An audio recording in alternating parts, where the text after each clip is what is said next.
Hey everyone! Mega shoutout po sa inyong lahat. Blessed Easter Sunday po sa ating lahat. At ayan, kamusta po kayong lahat? Ayan guys, samahan niyo ako magsimba. Nandito tayo ngayon sa may St. Mary Magdalene Church at Kawit, Cavite. Ayan, ngayon lang ulit ako nakabalik dito. Huling balik ko po dito is 2014 pa po, no, na naganak ako ng binyag. So, ayan, samahan niyo ako guys, mga mamisir ng mas dito sa Kawit, Cavite, St. Mary Magdalene Parish Church. Thank you for watching guys. If you like this video, please do like and subscribe to my channel. Thank you guys. God bless. Ashing!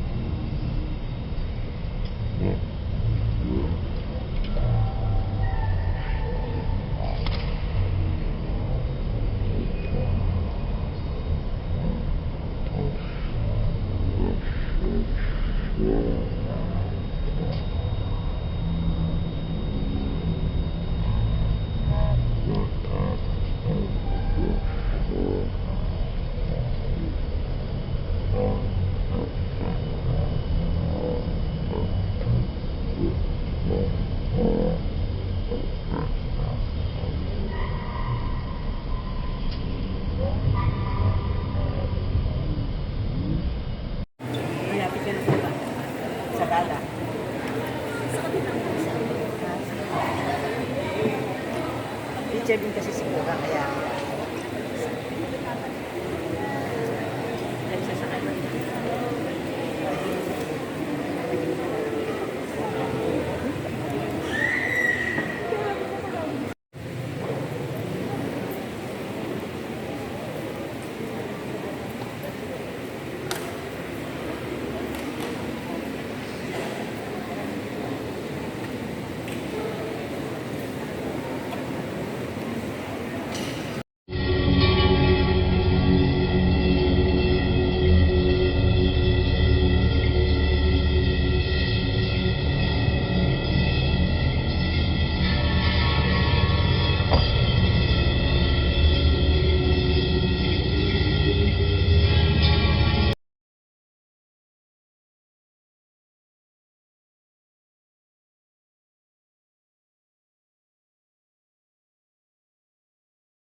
Sa ngalan ng Ama, ng Anak, at ng Espiritu Santo. Amen. Sumayin niyo ang Panginoon. At sumayo. Happy Easter po sa inyong lahat. Happy Easter, Father Jeff. Ang tagumpay ni Kristo ay tagumpay natin bilang mananampalataya. Amen. Inagaw tayo ni Jesus sa kamatayan, binigyan ng bagong buhay, kaya tayo magpuri sa Diyos.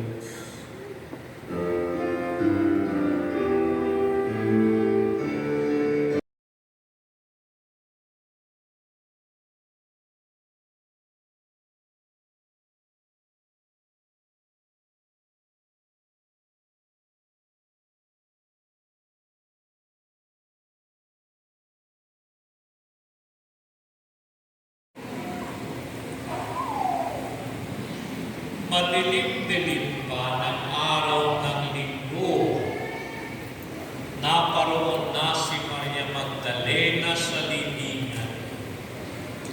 Naratnan niyang naalis ang bato sa pintuan. Patakbo siyang pumunta kay Simon Pedro.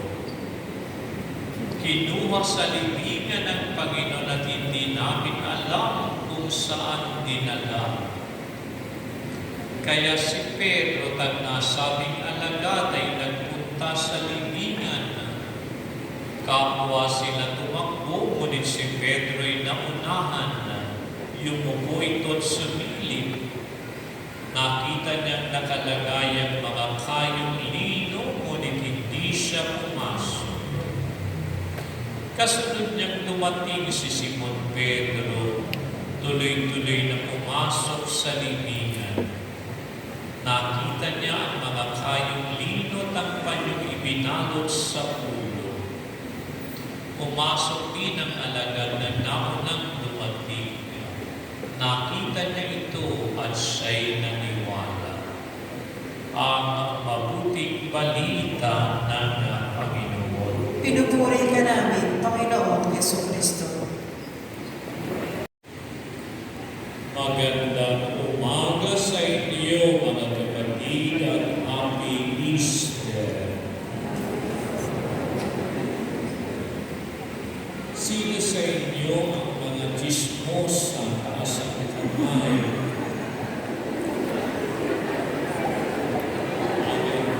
Wala.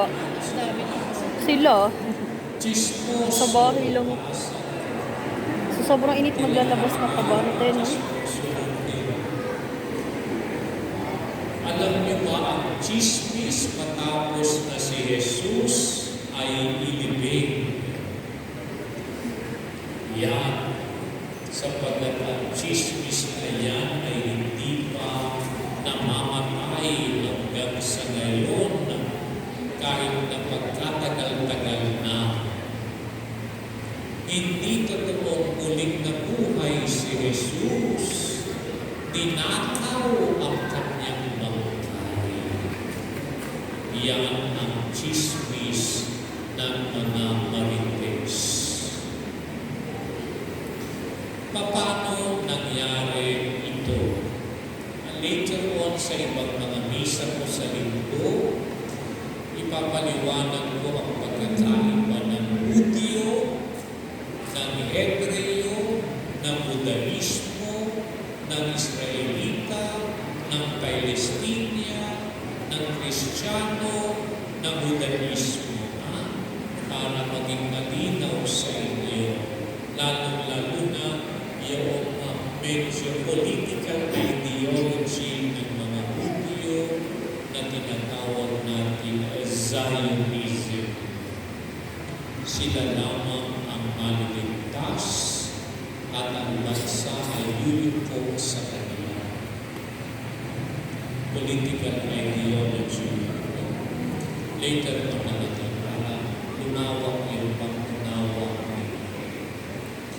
Ngayon na si Jesus ay inilibing ayon kay San Juan, bigla na lang lumindol ng pagkain nagkalakas-lakas at yung bato na nakatakip sa pintuan ay ubusog sa gitna ng mga bantay ng mga sundalo. Nilagyan ng sundalo yung libingan. Anong dahilan?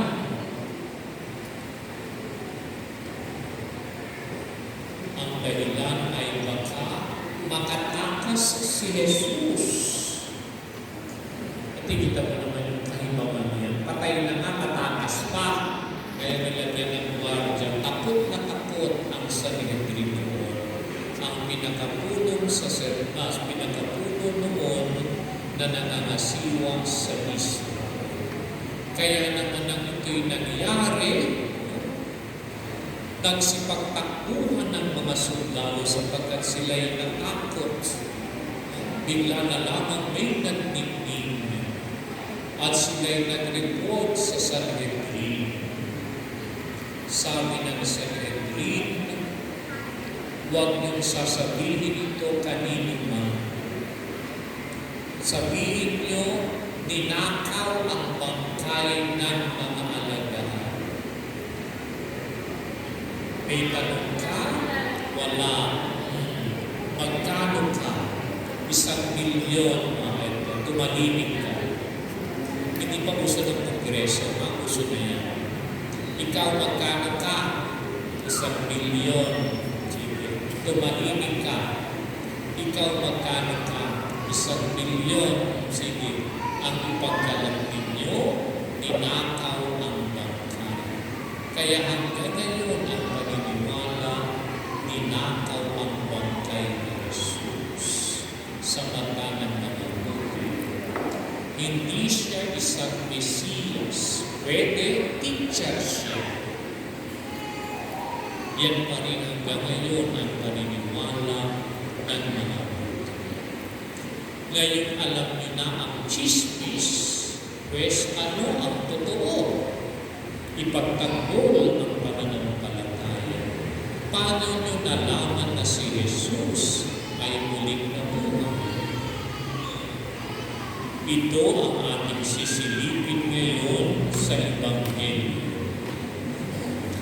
Si Maria Magdalena, kaya aking pinaliwanag lalo-lalo na yung ginagawa ninyong kostumbre. Ginawa niyo ba yan noong Biyernes Santo, yung patas? Wala nang nagpapatas. Sabi ko, i-transfer ninyo ng linggo. Kasi yung patas ng pabango, ginawa niyo pa, hindi na. Wala na. Sabi ko, gawin niyo eh. Pero linggo. Hindi dapat mawala yung walang, sige ako susunod na magdadala ng yung pang-pesticide. Ayaw niyo magdala ako. Pwede na siguro daw nina. Ayaw niyo magdala ako. Sige. Kaya asahan niyo next year, idalagan ako tangke, no? Ng daw niyo. Hindi Biyernes yun. Kasi nung Biyernes, wala namang nakakaano na mamamatay si Jesus. Paspasan ng lahat. Ang humingi ng permiso para sa libingan ay si Nicodemo at si Jose ng Arimatea. Ang nagdala ng pabango ay si Nicodemo ng Biyernes. Hindi si Maria Magdalena. Wala pa silang kaalam-alam na mamamatay si Jesus. Ang nagdala ay si Nicodemo, lalaki. Naintindihan? Ngayon, hindi yun pabango, pang-imbalsam yun. Noon, hindi uso ang imbalsamo sa Israel. Ang panahon yun. Kaya lalagyan ka ng aloe vera. Sino sa inyo gumagamit ng aloe vera? Yung mga kalbo, sino dito? Yung maninipis na buhok. Kakapos yun. Yan. Kasi meron antifungal ang aloe vera. Antifungal. Fungus. Tropio sa isang pinapahid doon sa katawan ng patay para hindi kumalat na agad ang tubig. Lalagyan din ng nards, ng bira. Lalagyan din ng cinnamon. Kung alam na amoy ng cinnamon, sino rito kumakain ng cinnamon bread? Ay maganda yan, pati yung diabetes. Yan ang mahalo ko ng asukal, cinnamon. Mabango. So, nilalagyan yung minuto. Pagkatapos, lalagyan ng benta. Hindi pala hugasan muna, mas lalagyan natin. Tapos, babalutin ng mga benta. Yung benta, wala yung hanggang katawan ng iba yung sa ulo. Kaya, nagmamadali sa kanilang oras ganito sa atin. Sa atin, kailan nagsisimula ang oras, panibagong araw? Kailan? Kailan? Midnight. Kailan ulit magtatapos ang araw? Midnight na naman, 12 to 12. Naintindihan? Okay. Kaya naman yung gabi, ating gabi, pagpasok na ibang araw na yan, Lunes na yan. Naintindihan? Okay. Sa kanila, sunset o sunrise to sunset. Kaya kapag sumikat ang araw, panibagong araw na yun. Kapag lumubog na ang araw, ibang araw na yun. Tapos, naintindihan ka na ba? Ha? Biyernes noon, si Jesus ay sinimulang magpasa ng krus alas 9 ng umaga. Kailan siya namatay? Alas 3 ng hapon on the 9th hour. 9. Kasi magsisimula na. Kailan magsisimula? Sikat ng araw. Kailan sumisikat ng araw? 6. 6 o'clock. 6 plus 9 was? 15. Kailan na oras? 24. So plus 3, 3 o'clock. Naintindihan? Namatay siya ng 3 o'clock. 3 hours na lang magsasunset na. Papalubog ng araw. Papasok na yung panibagong araw. Biyernes. Anong susunod sa Biyernes? Saturday. Sabado. Sa kanila, ang Sabado ay anong tawag? Sabat.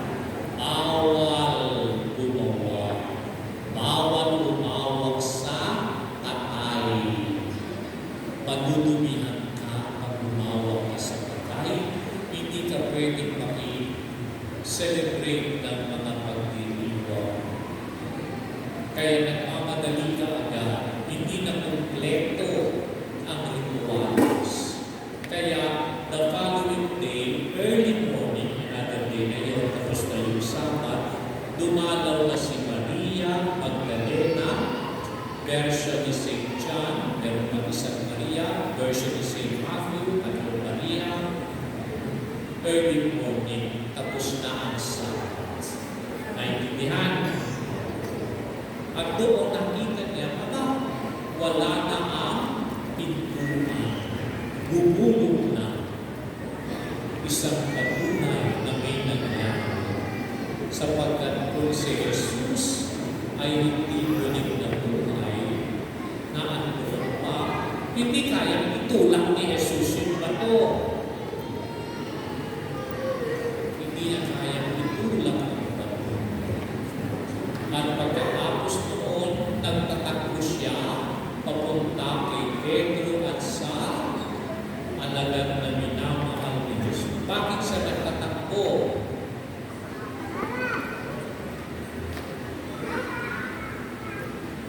Bakit?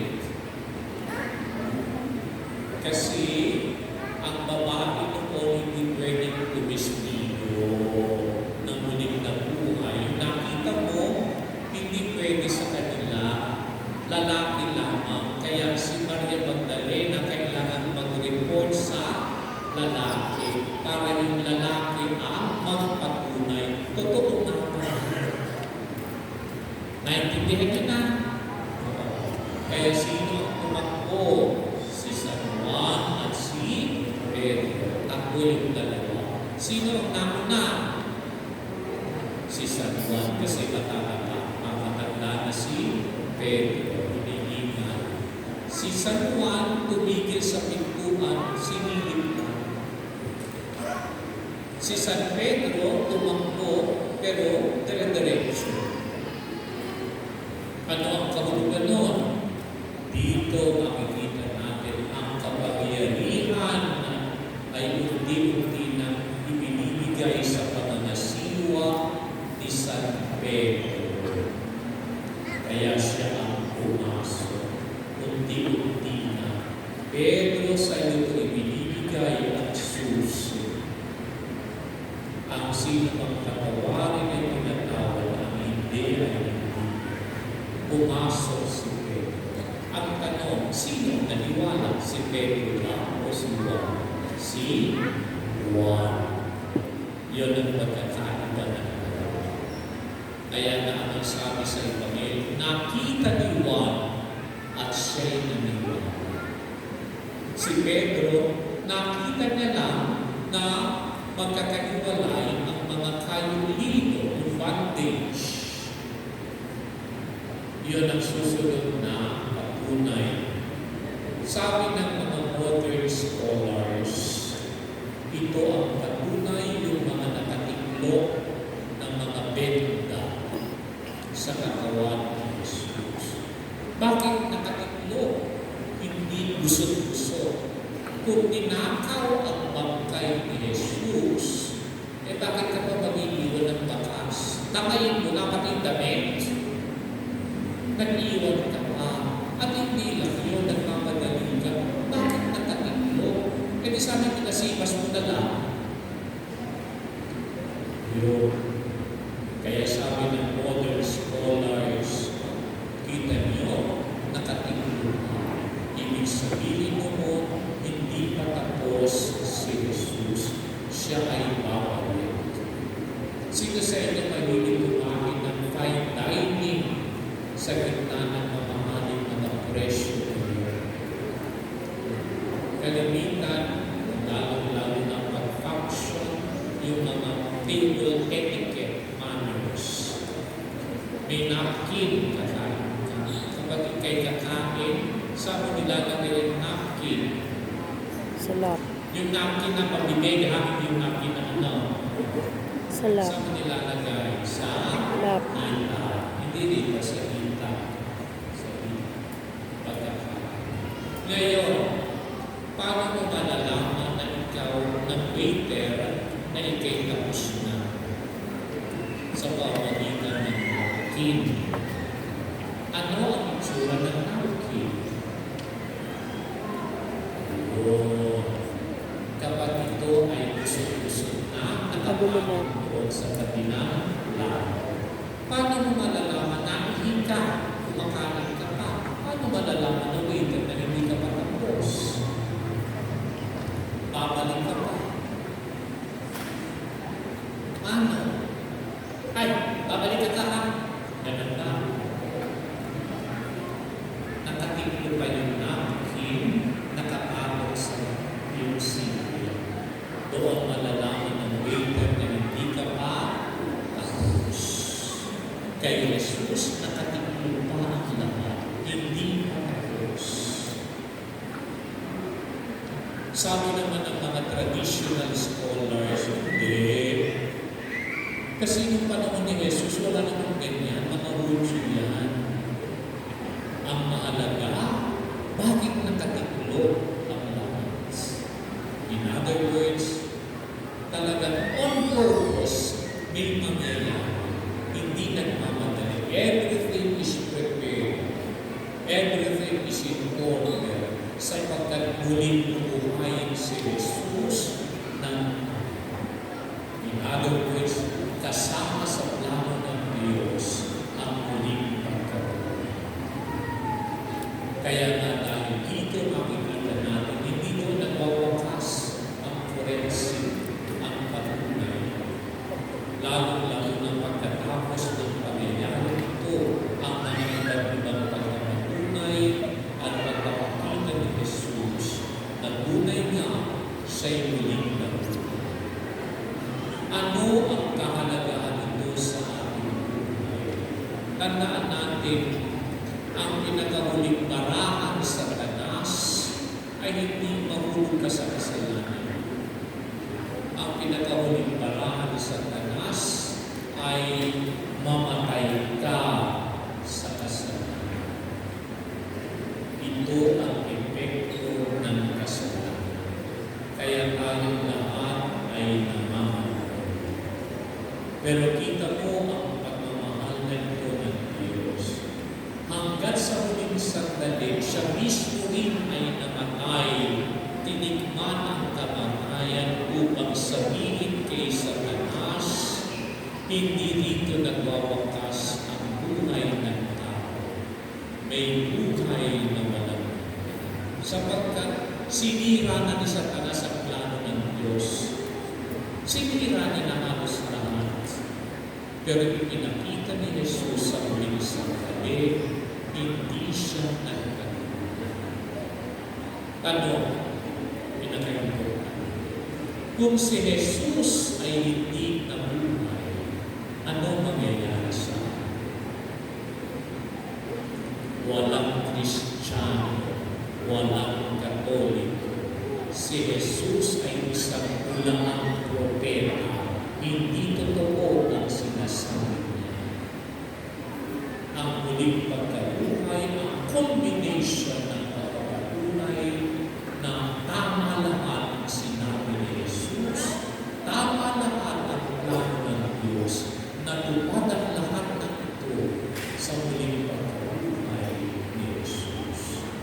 Kaya pasalamat tayo hanggang sa huling sandali, inagaw tayo ni Jesus kay Satanas upang tayo ay magkaroon ng panibagong buhay. Sa inyong lahat, Happy Easter.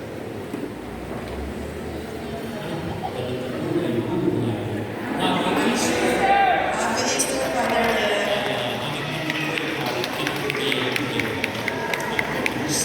Magsitanong tayo ng purpose, tatanungin ko kayo sa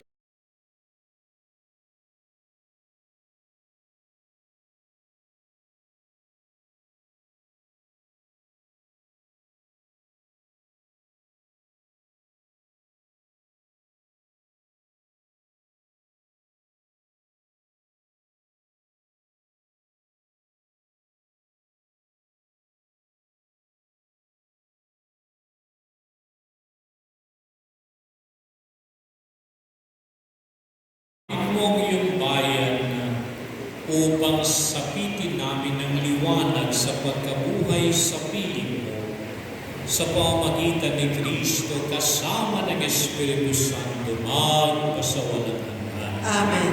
Sumayin niyo ang Panginoon At sumayin rin. Pinainawa kayo ng mga pangyarihan sa Ama, Anak at Espiritu Santo. Amen.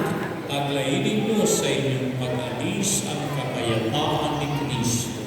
Salamat sa Diyos.